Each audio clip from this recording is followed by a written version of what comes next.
Live from the National News Studio, Sri Lanka.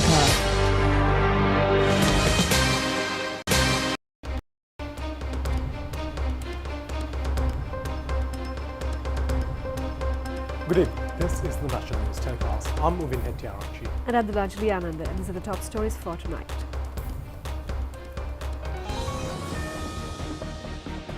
Interest rate of the Employees Provident Fund increased to 13%. Distribution of rice among low-income earners successful. Government says any problems will be investigated. Many political parties ready to celebrate the May Day. 20 soldiers killed in an explosion in a Cambodian army camp. 5 medals to Sri Lanka in the Under-20 Junior Asian Athletic Tournament and a gold and 2 silver medals at the World Para Grand Prix Tournament.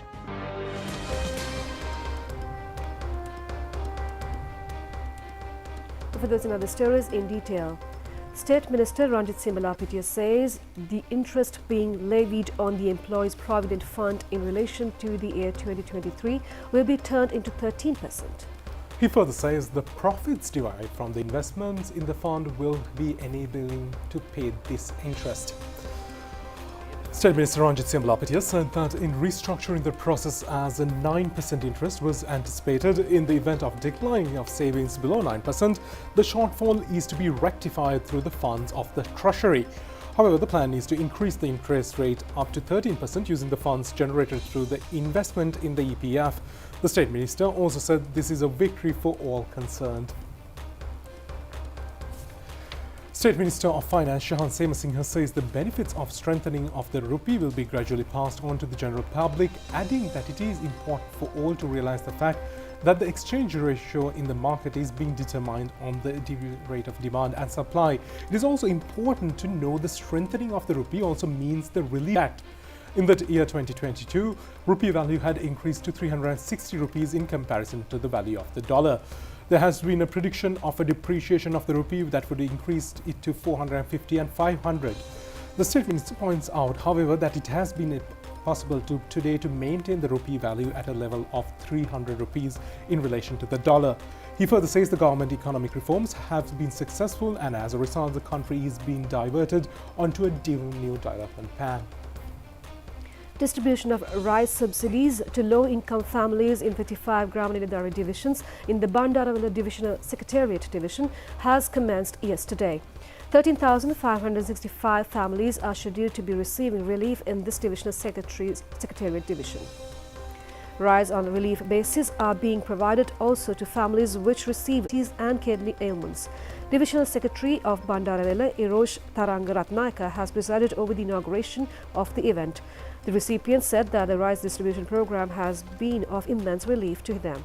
The program to distribute rice free of charge to 281,391 low-income families in the Kurunegala district has been successfully implemented. Division Secretary of Mawatagama has presided over the Mawatagama program. The District Secretary also says rice distribution in the month of April for low-income families in the Ratnapura district has also been successful.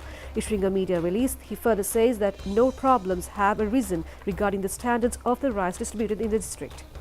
Meanwhile, Prime Minister Dinesh Gunawardena has instructed the Secretary to the Ministry of Public Administration, Home Affairs, Provincial Councils and Local Government, Pradeep Yasaratne, to conduct an investigation immediately regarding the accusation being levelled against the provision of rice of inferior quality and provision of rice for money.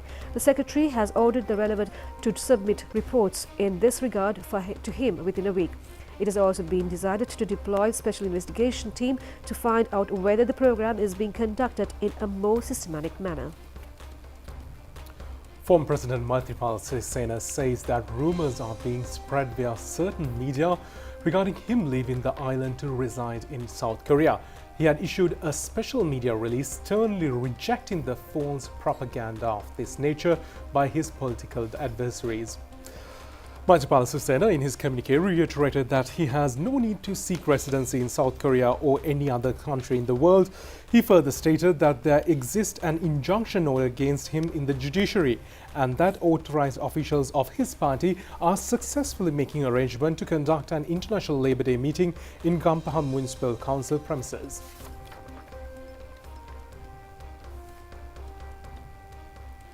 The Vasatriya 2024 Sinhala and Tamil New Year Festival was held yesterday at Shangri-La Green premises in Colombo in a grand manner with the participation of the President Ranil Wickremesinghe.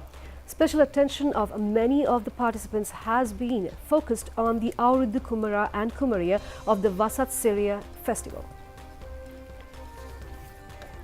Madhi Prarthana Jalath from Mardakanavala, Anuradhapura was crowned as the Auridu Kumariya Vasatsiriya 2024, while KP Aisha Jayasundara from Kurunagala won second place and the third place went to Prabhashi Edrisinghe from Pannipitiya.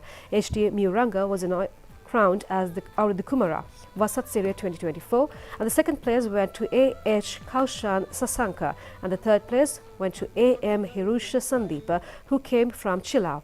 Cash prizes of 100,000 rupees each in cash and gold jewellery were awarded to the Auridu Kumara and Auridu Kumariya Vasatsiriya 2024.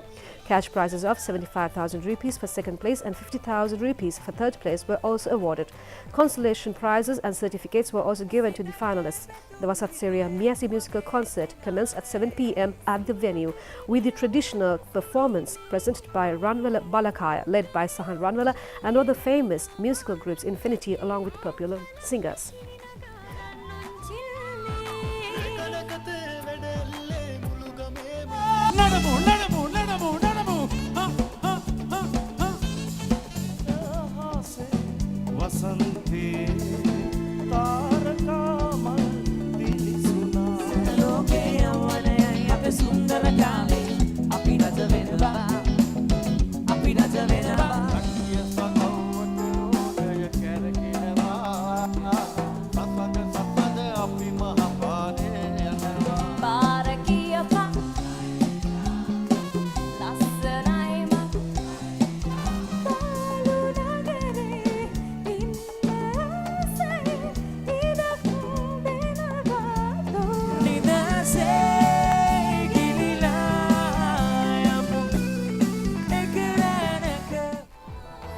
The annual Kitsiri Mela New Year Festival was held at the Deans Road Junction yesterday. The festival was organised for the 28th time by United National Party Colombo Central Organiser Kitsiri Rajapaksa along with Marathon Sudhuvala Sports Club. The first, second and third places of Auridu Kumariya competition were crowned and presented gifts under the patronage of President Ranil Wickremesinghe. Additionally, the President awarded prizes and certificates to the first, second and third place winners of both Ironman All-Ireland Championship and Cycle Race.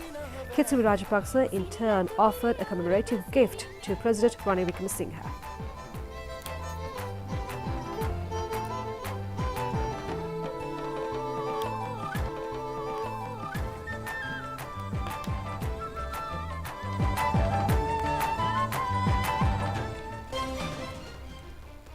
In the meantime, Minister Manoj Nanayakara says that the present government has already laid the necessary legal framework for the prevention of bribery and frauds.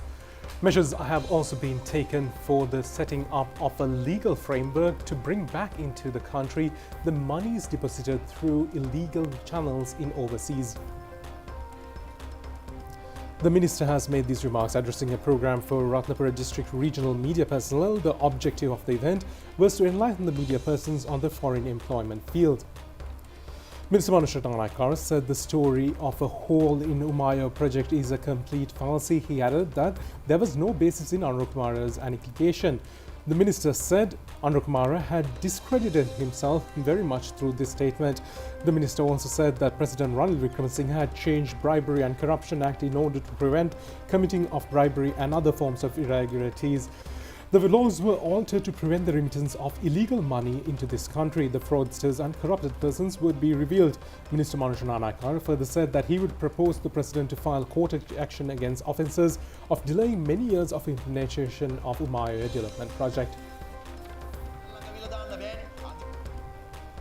The Diyawadana Nilame of the Sri Dalada Maligawa Pradeep Nilangadala says that a wax museum will be designed by safeguarding the archaeological and cultural value of the historic Halepola mansion in Kandy after its handing over to the Dalada Maligawa. Minister Prasanna Ranatunga has instructed officials to immediately finalize preparation of the relevant Sannas Patra for the acquisition of the Halepola Walawa by the Sri Dalada Maligawa. The Ahale Palawalawa, belonging to the Kandy era, was believed to have been constructed between the years of 1800 and 1810. It was owned by the Ahale Pola Nilame and the Ahale Pola Kumarahami, and Madhuba Bandara Kumaru were said to have lived in this mansion. The English rulers were reported to have turned the Ahale Pola Valawe into a prison after taking their possessions of the Kandodurata in 1818. The prison premises were reported to have been erected by them, damaging the original statues of the Valawa. Director of the Urban Development Authority in the Central Province, EMSB Ekanayaka, said that the location, comprising of an extent of 141 perches, was taken over by the Urban Development Authority in 2013. It was elevated to the present status through joint collaboration of the Department of Prisons and the UDA by spending a sum of 150 million rupees. Nearly 50 national heroes, including Monaravila Kapitipola and Halepola Nilame, were reported to have set up in the Valawa in a manner of portraying the architectural values, traditions, culture, food patterns, industries and forms of arts. The Devadane Nilame of the Sri Dalada Maligawa Pradeep Nilangadala said that a wax museum will be established in Sri Lanka for the first time. It would visualize the important characters in the generation of kings as well as other important personalities in the manner attracting children as well as adults. Devadane Nilame has also extended thanks to the President and the Cabinet Ministers for acquiring the building for the Dalada Maligawa and also for extending them the opportunity to socialize a project of this nature, reflecting the pride of the Kandyan Kingdom. The first anniversary of the meeting of the group of media personnel traveling around the country was held in Kegal yesterday. The group comprises a collective of regional media persons around the country. Around 70 regional media personnel took part in the event, which was also attended by State Minister Ranjit Siamlapitia, Shanta Bandara and North Central Province Governor Mahipala Hera. The board of officials, including incumbent president of the media personnel and Kegal district regional correspondent of the national television, Salia Gamasinghe, were unanimously re-elected for the upcoming 2 years as well.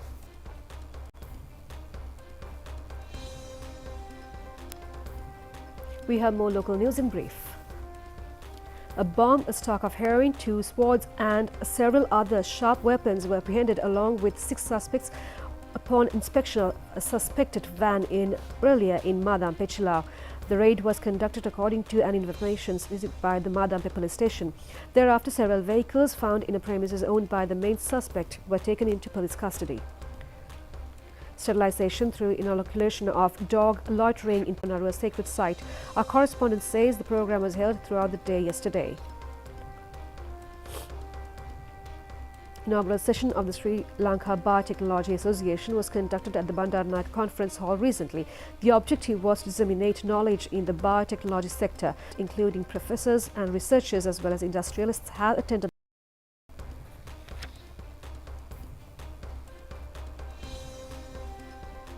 We have stay tuned for international news coming up next after the break.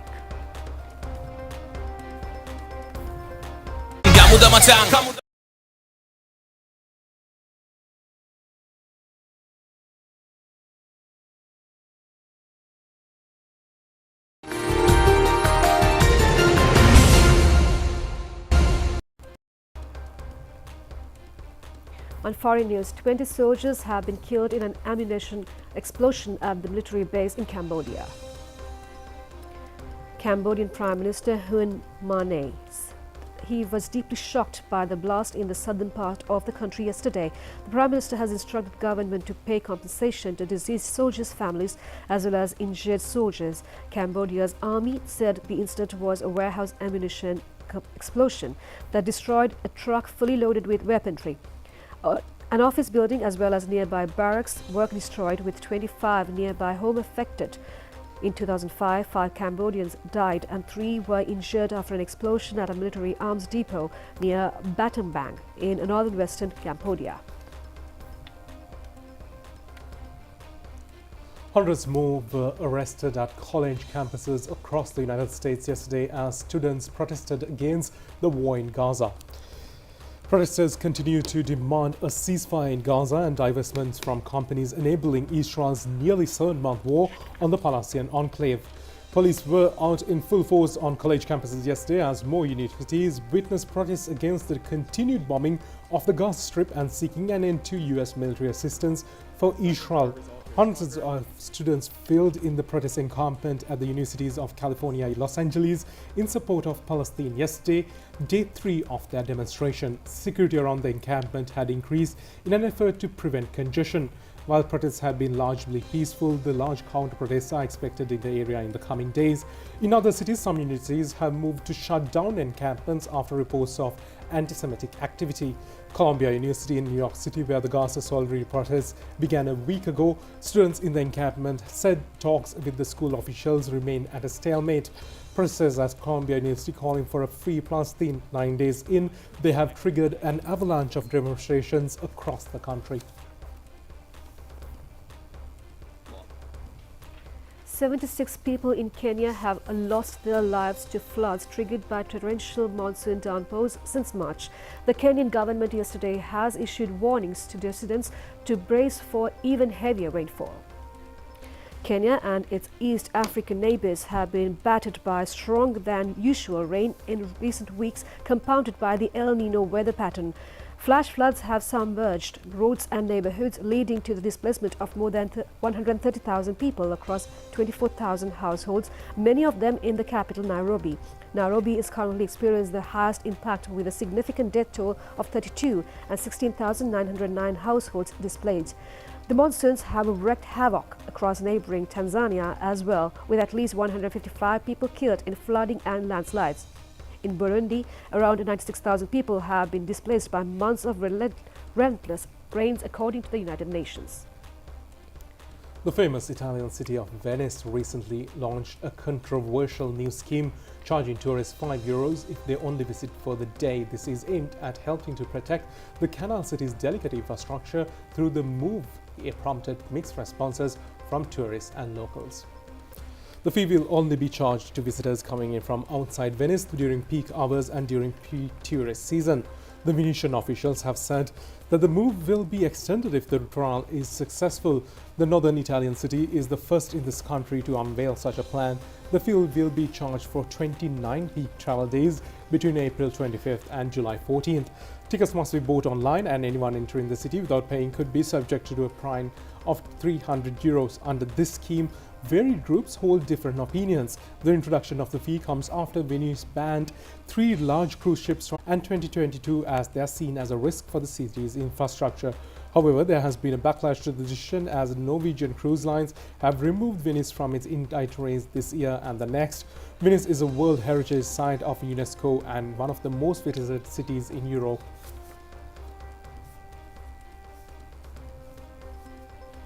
Two adorable giant pandas in East China's Jiangsu province have captured the hearts of fans after their video of engaging in bamboo shoot digging and feasting was posted online. These two cuddly pandas, named Hui Li and Xing An, were born in 2013 and were now living in the Liang city's Nanshan Shuahai scenic area. Since last March, during the bamboo shoot mushrooming season, they have been observed digging up bamboo shoots themselves and displaying amusing behaviors such as rolling and exercising on the railings. Their footage has been shared online, attracting many viewers and leading to a growing number of panda lovers coming to see them in person. In the outdoor enclosure, there are not only toys for pandas but also naturally grown bamboo and bamboo shoots.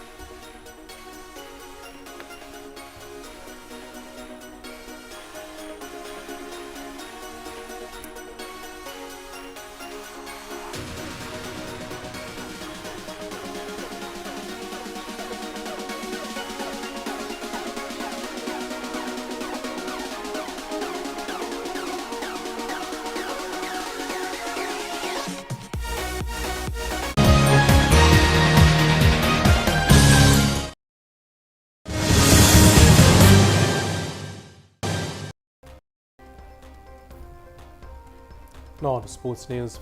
First, a look at athletics. Sri Lankan athletes have been successful in winning 3 more medals. Now, this was at the Under-20 Junior Asian Athletic Tournament, which is held in Dubai, and thereby the tally of the Sri Lankan medals have increased to 5. انطلاقة صحيحة في سباق التتابع 7 فرق من أجل ثلاث ميداليات انطلاقة قوية هنا بين سنغافورة تايلاند اليابان هونغ كونغ سريلانكا. Sri Lankan athletes have secured their first medal in the 100-4 men's running event yesterday. The Sri Lankan team has bagged the silver medal by finishing the event in 39.6 seconds. This victory is being recorded as a new Sri Lankan record in the under-20 category. The Sri Lankan contingent was represented by Kaushal Kamel of the Mazenod College Kandana, Induvara Veeraratna of Leeds International School Mathura, Maron Vijay Singha and Induvara Vidushan of Ananda College Colombo.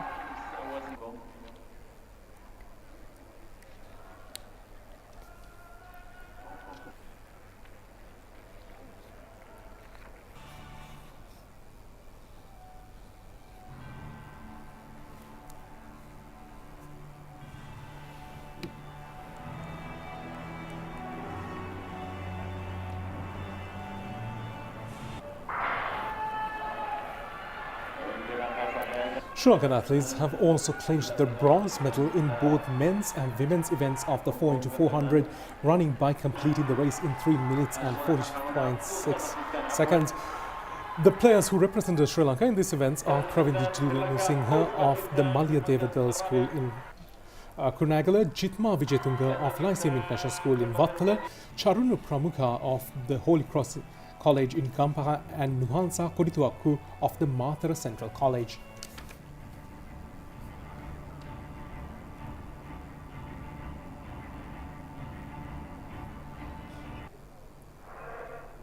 The Sri Lankan athletes competing in the men's 4x400 meter running event has won the bronze medal with a timing of 3 minutes and 9.84 seconds. The victorious contingent was represented by Avish Rajapaksa of Malyadeva College Kurunegala, Shashin Silva of St. Sebastian's College Moratua, Hasindu Netsara of Lumbini College Colombo and Jitwa Kirula of Mahinda College Gaul.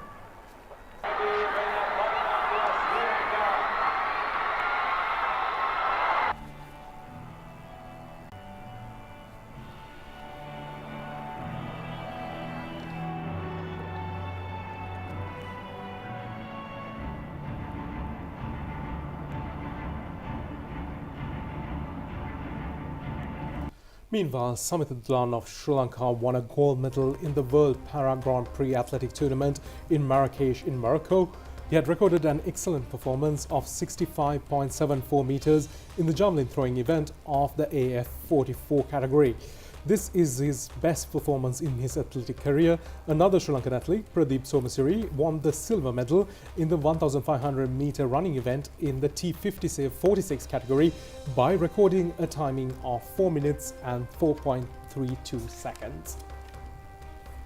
The Sri Lankan women's cricket team has emerged victorious for the second time in their quest to gain eligibility for the Women's World Cup T20 cricket tournament. They have recorded this outstanding feat by defeating the Scotland team by 10 wickets yesterday. In the match played in Dubai, the Scotland team batting first were all out for 94 runs in 18 overs and 1 delivery. Kavish Dilhari has captured 4 wickets and Inoshi Priyadarshana 3 wickets. In reply, the Sri Lankan batters have scored 95 runs without loss in 10 overs and 1 delivery. Captain Chamri Atapattu was not out 59 and Vishnu Gururatna not out 24. Straight back to the bowler. Launches it long. More high than long though. Chamari Atapattu too straight. It's something that she's relishing. Flicked away. These opportunities. Picked up. That's it for tonight's English News telecast. Thank you for joining us. Good night. Good night.